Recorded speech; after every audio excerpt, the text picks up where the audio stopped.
देश के किसान में त्राहिमाम मचा है।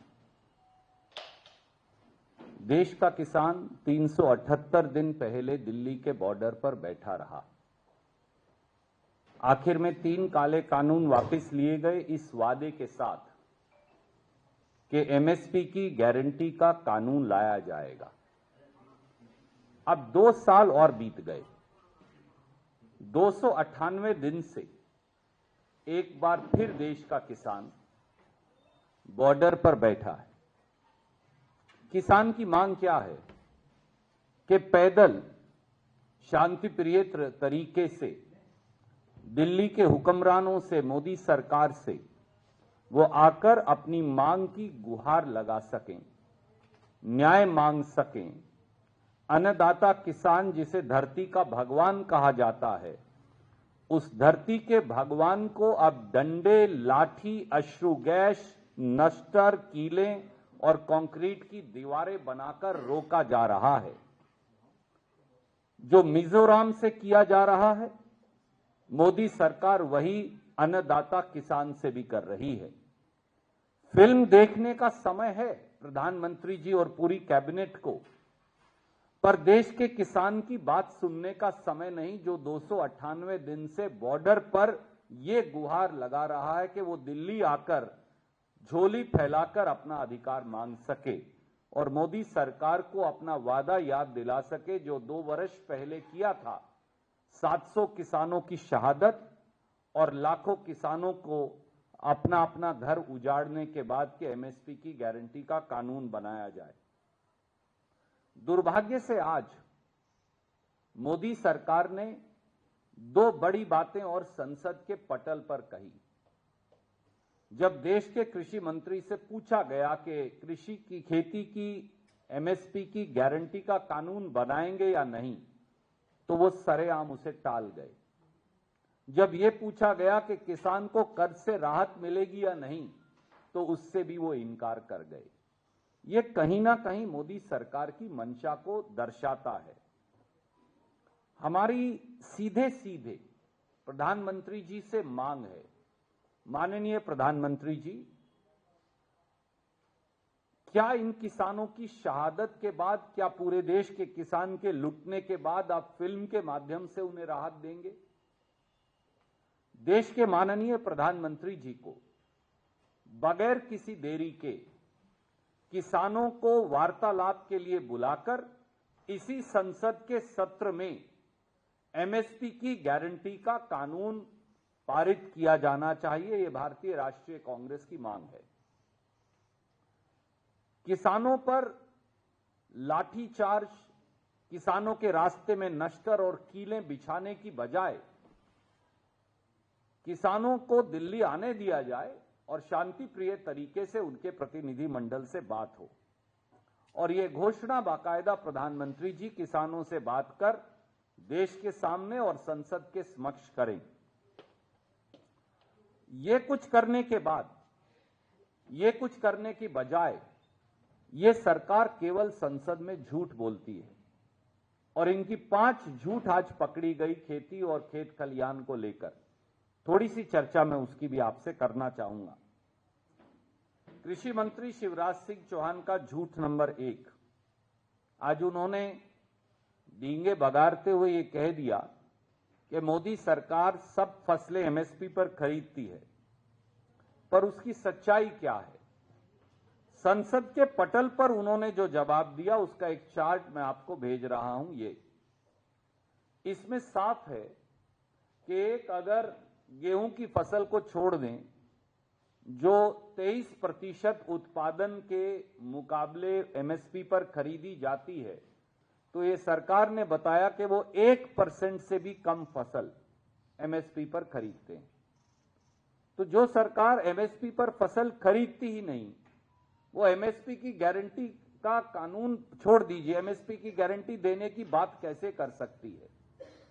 कृषि मंत्री का झूठ नंबर 2, उन्होंने सदन के पटल पर कह दिया कि लागत पर 50% मुनाफा दिया जा रहा है, पर 6 फरवरी 2015 को इसी सरकार ने शपथ पत्र दिया और कहा कि अगर किसानों को लागत पर 50% मुनाफा दिया जाएगा तो फिर मार्केट डिस्टॉर्ट हो जाएगी, यानी मार्केट खराब हो जाएगी। और यह शपथ पत्र पत्रकारों को या कांग्रेस को नहीं दिया, ये देश के सर्वोच्च न्यायालय को दिया। कृषि मंत्री का झूठ नंबर 3, वो ये उन्होंने आज ये शेखी बगारी के एमएसपी जो है वो लागत से 50% मुनाफे की बजाय 100 या 200% मुनाफे पर दिया जाता है। दुर्भाग्य से विपक्ष को तो सवाल नहीं पूछने दिए गए, पर वास्तविकता क्या है? भाजपा शासित प्रदेशों ने agriculture cost and price commission को लिखकर दिया है कि जो एमएसपी निर्धारित किया जा रहा है उनके प्रदेशों में अलग अलग फसलों की लागत वो उससे 100%, 150%, 200% तक कम है। तो इसलिए मैंने एक सीएसीपी की रिपोर्ट से एक चार्ट आपके लिए बना दिया, आपका समय नष्ट ना हो, और ये मैं आपको भेज रहा हूं। एक दो उदाहरण देता हूं। जैसे महाराष्ट्र ने कहा कि 4,461 रुपया लागत है किसान की गेहूं की। गुजरात ने कहा कि 4,050 रुपया प्रति क्विंटल लागत है गेहूं की, पर रेट तो मिला नहीं। यही चने का हाल है, यही मसर का हाल है, यही सरसों का हाल है। कृषि मंत्री शिवराज चौहान का चौथा झूठ, उन्होंने ये कह दिया कि हमने 80%, 150% एमएसपी को बढ़ा दिया। एक पूरा चार्ट सदन के पटल पर रख दिया। तो ये जुमला नाथन कृषि मंत्री की सच्चाई, हमने पिछले 2 साल का चार्ट आपको निकाल कर रखा कि पिछले साल एमएसपी क्या था और इस साल क्या है। बस, ये तो कोई सीक्रेट नहीं है, पब्लिक डॉक्यूमेंट है। और अगर आप देखें, इन्फ्लेशन हमारे यहां 7% है, फूड इन्फ्लेशन 14% है, 15% भी है। गेहूं के एमएसपी में बढ़ोतरी हुई कितनी, आप ये देखेंगे 6%, जौ में 7%, चने में 3%, मसर में 4%। और अगर C2 + 50% स्वामीनाथन आयोग के मुताबिक दिया जाए तो कितना पैसा दिया जाना चाहिए, हमने वो भी लगाया, ताकि C2 + 50% सीएसीपी की रिपोर्ट के मुताबिक कितना आएगा। तो ये सरेआम झूठ बोलकर देश को बरगलाते हैं, ये समझकर कि संसद में शायद किसानों के नुमाइंदे नहीं हैं और खुद कृषि मंत्री खेती करते नहीं, तो इसलिए कुछ भी कहते हैं तो अपनी बात कहकर वो झूठ चला लेते हैं। और झूठ नंबर 5, सोयाबीन जो सबसे ज्यादा मध्य प्रदेश और सबसे ज्यादा महाराष्ट्र और दूसरे नंबर पे उनके अपने प्रांत मध्य प्रदेश में होता है। सोयाबीन का लागत जो मूल्य है वो 4,892 रुपये एमएसपी है, पर मध्य प्रदेश में वो 4,000 रुपये से भी कम बिकी और महाराष्ट्र में और भी कम बिकी। सोयाबीन का क्राइसिस सबने देखा। प्रधानमंत्री जी ने कहा कि हम जो हैं सरकार बनने पर 6,000 रुपये में खरीदेंगे। महाराष्ट्र का किसान भी इंतजार कर रहा है कि उसको एमएसपी का वो 6,000 रुपया सोयाबीन का मिलेगा। प्रधानमंत्री जी के जबान की भी कोई कीमत नहीं, या उन्होंने झूठ बोलकर महाराष्ट्र में वोट ले ली तो उसका किसान क्या करे। इसलिए बड़ी सीधी बात है, देश के अन्नदाता किसान को मणिपुर के हालात में मत पहुंचाइए। फिल्में देखने का अगर फुर्सत है तो देश के किसान से बात करने की फुर्सत क्यों नहीं? किसान के रास्ते में नश्तर, कील और दीवारें क्यों खड़ी की जा रही हैं? क्या किसान उग्रवादी है, नक्सलवादी है, अपराधी है? वो दिल्ली आकर अपनी सरकार और अपने प्रधानमंत्री से न्याय की गुहार क्यों नहीं लगा सकता? और देश के प्रधानमंत्री देश के किसानों से मिलने से गुरेज क्यों कर रहे हैं? और एमएसपी की गारंटी का कानून जैसा खुद मोदी सरकार ने 2 वर्ष पहले वादा किया था, वो उन्हें कब मिलेगा? इस संसद के सत्र में एमएसपी की गारंटी का कानून क्यों नहीं लाया जा सकता? और आखिरी किसान के कर्ज को लेकर है। अगर कॉरपोरेट टैक्स 32% से 22% और 15% कम करके सालाना 3 लाख करोड़ कंपनियों को दिया जा सकता है टैक्स राहत, अगर 17 लाख करोड़ बैंक का पैसा बट्टे खाते में डाला जा सकता है, तो किसान का 2 या 3 लाख करोड़ का कर्ज क्यों माफ नहीं हो सकता? ये कुछ सवाल हैं जो बड़ी विनम्रता से हम सरकार के समक्ष रखना चाहते हैं, ये कहने के साथ साथ कि भारतीय राष्ट्रीय कांग्रेस किसानों के इस जायज मांगों और आंदोलन के साथ खड़ी है। किसान को लाठियां, अश्रु गैस, कीले और नश्तर नहीं, किसान को उचित कीमत और उसका कानून दीजिए। कोई प्रश्न आप पूछना चाहें तो स्वागत है।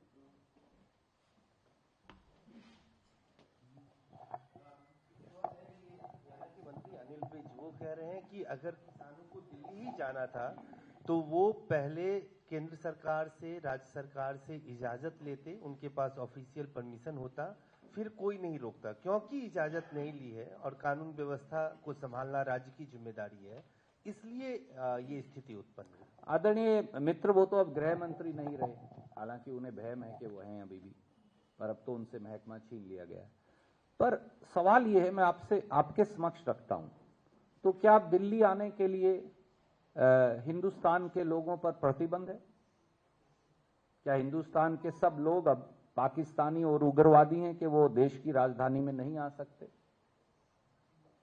क्या अब ये न्यू नॉर्मल है, न्यू इंडिया है, जिसमें देश के लोग देश की राजधानी नहीं आ सकते, देश के लोग देश के प्रधानमंत्री को ज्ञापन भी नहीं दे सकते, देश के लोग देश की सरकार से अपनी न्यायोचित मांग जो है वो नहीं रख सकते?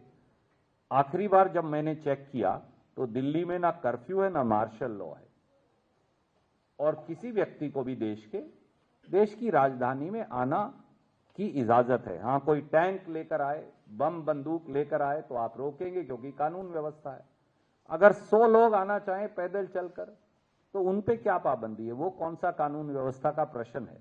और जो 3 लेयर सिक्योरिटी अंबाला में हरियाणा की नायब सैनी सरकार ने किसानों को रोकने के लिए लगाई है, काश मोदी जी ये 3 लेयर सिक्योरिटी चाइना के बॉर्डर पे लगा देते तो हमारी 2000 स्क्वायर किलोमीटर जमीन पर चीन कब्जा ना करता।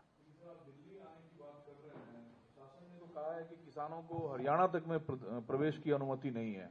हरियाणा भी हिंदुस्तान का हिस्सा है। आखिरी बार जब मैंने चेक किया तो हरियाणा भी पाकिस्तान नहीं है, तो इसलिए क्यों नहीं है? मेरा यह कहना है, इस देश में किसी नागरिक को भी कहीं ना जाने की अनुमति क्यों नहीं है? कौन सा वो कानून है जो ये कहता है कि नागरिक अपने प्रदेश या पड़ोसी प्रदेश से होते हुए देश की राजधानी तक न्याय मांगने नहीं आ सकते?